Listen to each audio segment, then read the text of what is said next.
Firefighters are still at the scene of a warehouse fire in Montgomery County. Sky Fox live over what's left of the factory in Abingtown Township. Tonight, hundreds of people are under voluntary evacuations, urged to leave their homes and businesses, with emergency management officials concerned about the air quality.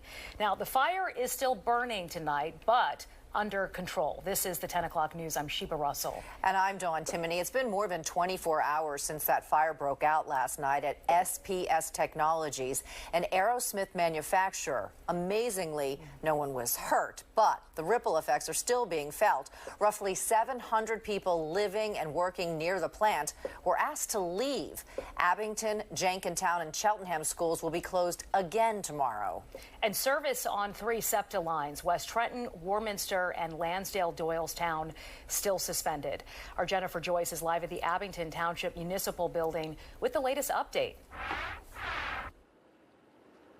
Yeah, and with that latest update, officials have confirmed tonight that the shelter in place remains in effect for residents and businesses within a 1-mile radius of this fire. Additionally, there is a recommended evacuation zone with a shelter set up at Cheltenham High School.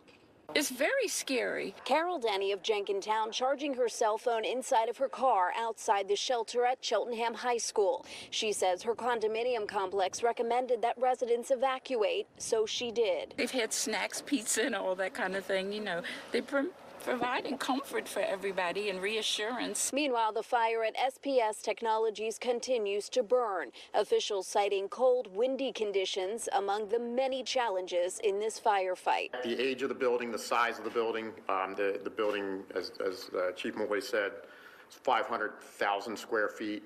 So there were times when, you know, the fire was in the central portion of the building and our master streams just couldn't reach it. Abington Township Emergency Management Coordinator Tom McEnany says environmental concerns remain, including air quality, continuously monitored by local hazmat teams, the EPA and the DEP. We have officers from across the county that have come here to help us with a strong perimeter. We tell them, please stay away. You know, don't take any unnecessary risks. Dan Katz owns Highland Restaurant and Bar, which sits right next to the fire scene. Literally, my manager left last night.